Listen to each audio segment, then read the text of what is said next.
Are you even listening to me? I asked, feeling frustration bubbling up inside. We were discussing our daughter's career path for her senior year of high school, but my husband Dave was distracted by his phone. I'm talking about something important here, I said, trying to keep my voice calm. Dave glanced up briefly. If she wants to go to college, she'll have to pay for it herself. I don't have money to throw away on a daughter who can't even take care of her own grandmother. I stared at the screen of his phone, bewildered by what I saw. What on earth does he mean? I thought, my mind racing. Dave and I had been married for 18 years, and our only daughter, Anna, was a sophomore in high school. Things had been going well. Anna was studying hard, and we were managing a peaceful life together. But there was one issue that continued to gnaw at me, my mother-in-law, Judy. When I married Dave, my own mother passed away soon after. At the funeral, Judy had made a series of inappropriate comments. "Mom, you're my son's wife now. Don't waste your tears on this," she had said, completely insensitive to my grief. Her comments didn't stop there.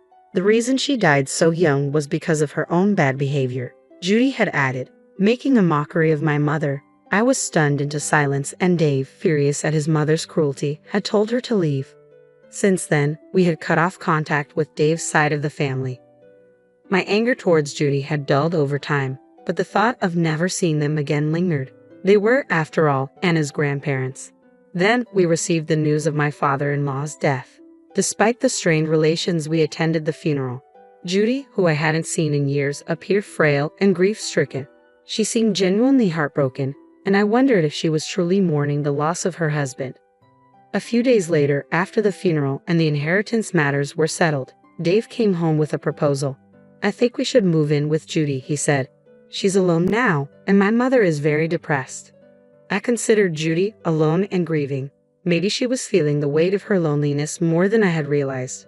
I understood why Dave was concerned for Judy, and after some consideration, I agreed that moving in with her might be the right thing to do.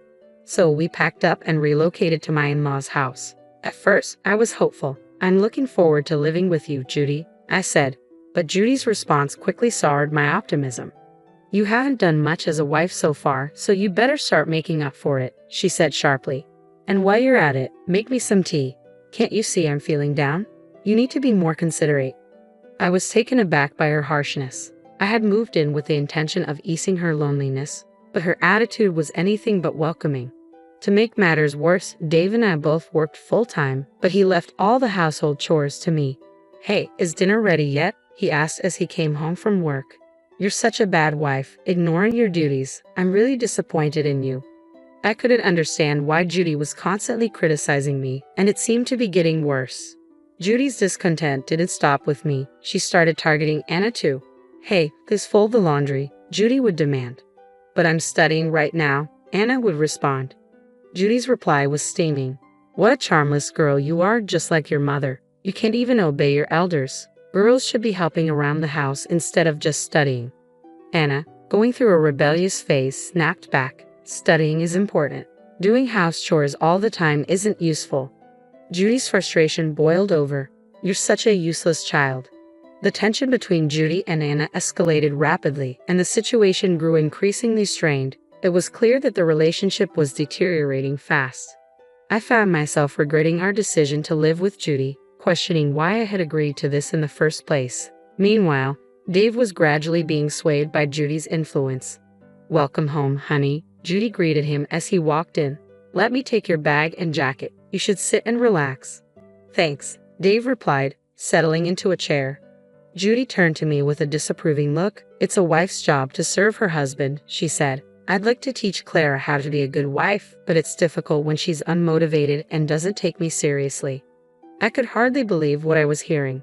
Dave, under Judy's influence, defended her whenever she lied or complained, ignoring what Anna and I had to say. "Clara and Anna are always harassing me," Judy complained. "Please do something about it."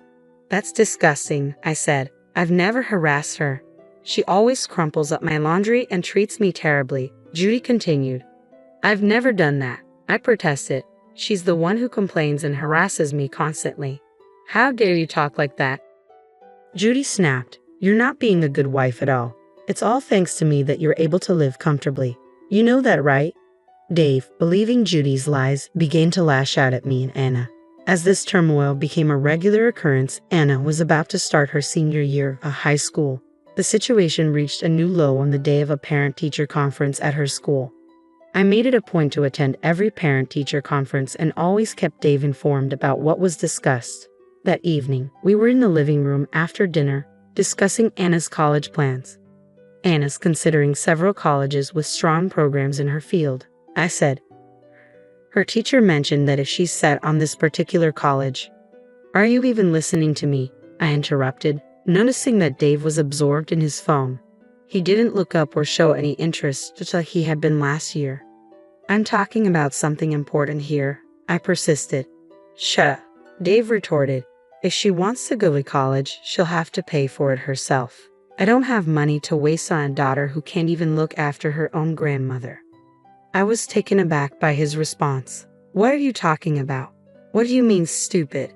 I don't have any money of my own, and you're being incredibly irresponsible. You have some nerve relying on me for money when it suits you. Dave snapped. You're just like your mother. I wonder how she raised you to be so entitled. My daughter, Anna, who had been listening, confronted Dave. His anger flared up, and Judy chimed in, taking Dave's side. If the mother is inadequate, the daughter will be too, Judy said. A daughter who doesn't know her place and gets too big for her britches doesn't deserve any support. That's right, Dave agreed. Why should I pay for a selfish, ungrateful daughter? Dave's words cut deep. I couldn't believe he was calling Anna selfish. We had been saving diligently for her college education, and it wasn't as if we were broke. I reached my breaking point. I couldn't stand Dave and Judy's disdain, fueled by their dislike for us. If you're going to be this insistent about money, then fine, I said, my frustration boiling over. I'm filing for divorce. The words felt like a release. You won't be able to afford Anna's college fees on your own, you know. Dave scoffed. If you want a divorce, go ahead. I don't want a useless wife who can't even support her own husband's family. And I certainly don't want a daughter who's been raised by such an idiot. He continued, the savings we've accumulated will be used for my family, especially my mother. Don't count upon any of it? Fine, I said, trying to keep my composure. I hope you live in a world where your arrogance is tolerated. Dave's anger flared, and he looked down at me with disdain. I met his gaze with a defiant laugh. Don't worry about the money, I told Anna gently. Just come with me. Anna, bewildered by the sudden turn of events, remained silent. You're going to run to your father and cry, aren't you? I continued. He must be so annoyed that you depend on him at your age. But I guess it's not surprising since he raised you to be his idiot daughter. I added, you get angry when people speak badly about your family, yet you're quick to judge others. You're so contradictory. When Anna heard my words, she seemed to come to a realization. Let's go now, Anna, I said. Okay, Mom, I'm coming with you, she replied. So Anna and I left my in-laws' house and decided to stay at my parents' place for the time being. A few days later, I instructed my lawyer to move forward with the divorce and sent a certified notice to Dave. Not long after, Dave showed up at my parents' house. What are you doing here? I asked, opening the door. I'm so sorry. I apologize sincerely. Dave pleaded. I don't want a divorce. Please come back home. He looked at me with a pitiful expression and tried to cling to me. I was stunned by his audacity. I had already suspected that our joint savings were dwindling. When I requested a background check from the credit card company, I discovered that Dave had been spending money at a club, entertaining hostesses. It seemed he had been preparing for the divorce in secret. Dave was known at the club as a customer that hostesses avoided. In his desperation, Dave had proposed to one of the club hostesses, claiming he wanted to marry her. I'm going to divorce my wife, so marry me, he had said. What are you talking about? The hostess had replied, clearly uninterested. I truly love you and can make you happy, Dave insisted. I'm not interested, she had said, rejecting his proposal. When Dave's advances were repeatedly turned down, he became a nuisance. Eventually, he was banned from the club, and his contact information was blocked. Still undeterred, Dave waited near the club, hoping for another chance. I'm serious, he pleaded. Please just listen to me. I have to go to work now, the hostess said firmly. Please, I need to talk to you, Dave persisted. I'm in a hurry, she responded, leaving him behind. When Dave attempted to speak with the club hostess directly, she rejected him coldly. His persistent behavior did not go unnoticed. His colleagues at work began to shun him. When his boss learned about Dave's nighttime escapades, he was summoned for a serious discussion. "I hear you've been stalking a club hostess," the boss said, clearly unimpressed. "I'm not too fond of that kind of behavior." Dave, still fixated on his pursuit, responded, "I'm serious about our relationship and thinking about marrying her. I really love her." "I understand your feelings," the boss replied, "but I'm not sure she shares the same intentions. If you speak with her properly, she might understand." "Well, to begin with, I thought you had a wife and a daughter," the boss continued, looking perplexed. "My wife and I are getting a divorce," Dave said dismissively. "Both my wife and daughter are annoying. They're making a fuss about college, while the hostess is far better than my selfish wife and daughter." The boss was taken aback by Dave's shallow reasoning. "What on earth are you thinking? As a husband, you should consider your wife's position." "I did," Dave insisted, "but my mother—" "You only listen to your mother," the boss cut in. "If you're a husband, you should also listen to your wife. Besides, you don't take your daughter's college aspirations seriously but are all in for another woman. How can you think that's acceptable as a father?" "You better get your act together," the boss warned. "Yes, sir," Dave replied, shaken by the confrontation. As a result of his behavior, Dave was demoted and faced a pay cut, a stark consequence of his actions. I sent Dave a certified letter demanding a divorce, custody of Anna, a division of property, and reimbursement for the money he had spent on the club for alimony. "I'm really sorry, I was wrong. Let's start over," Dave pleaded when he received the letter. "Even if we don't divorce, you still owe me for the money you spent behind my back," I replied firmly. "What?" Dave was taken aback by the mention of the money. I could see his surprise was more about the financial burden than any genuine desire to reconcile. His reluctance to pay and his insincere offer to make amends showed that he had no real intention of making things right. With a sigh of frustration, I said, "I manage all the house chores, look after Anna, and take care of your own mother. I can't possibly go back to someone like you, who decides our future based on whims and then plays around with younger women." Dave stammered. I made it clear that there was no chance of reconciliation. Just then, Anna came around from the back of the house. "I'm really sorry," Dave said, turning to her. "I'll be a good father. Let's start over." Anna looked at him with cold disdain. "Do you have any idea what I've been going through these past few months? If you think a simple apology can fix everything, you're mistaken. Just because I'm in high school doesn't mean you can belittle me." A father who jeopardizes his daughter's future while spending money on other young women is both creepy and gross.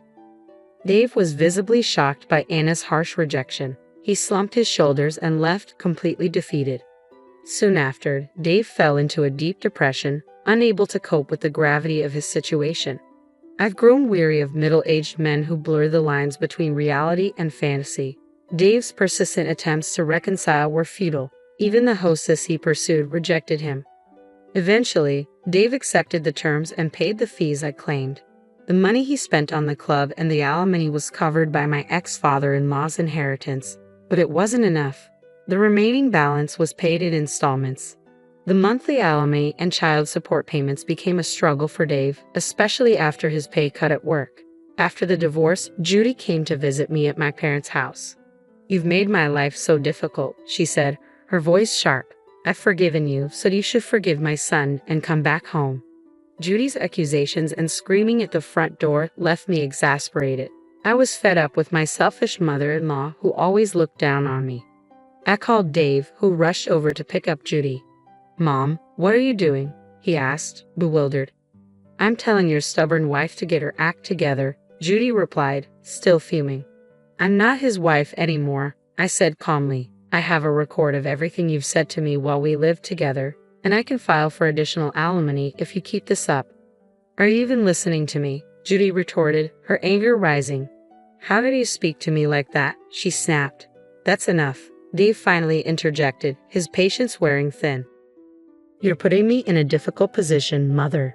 In a fit of anger, Dave decided to put Judy in an institution. With the alimony, child support payments, and facility costs, Dave's financial situation became increasingly strained. Another challenging month passed. Dave now had to manage all the house chores alone and face a lonely existence. Meanwhile, Anna and I were finding peace at my parents' house. She focused on preparing for her college entrance exams despite the chaos. "Here's your dinner," I said, handing her a plate. "Why don't you take a break?" "Thanks, Mom," Anna replied, her eyes brightening. "I was just starting to get hungry. I'll eat now." "You're working hard," I said, "but don't push yourself too much." Anna smiled. "I'm determined to be independent and succeed on my own. I'm not going to rely on anyone else." I chuckled at her resolve. If my daughter is committed to her path, I'll do everything I can to support her. Her happiness means more to me than anything else.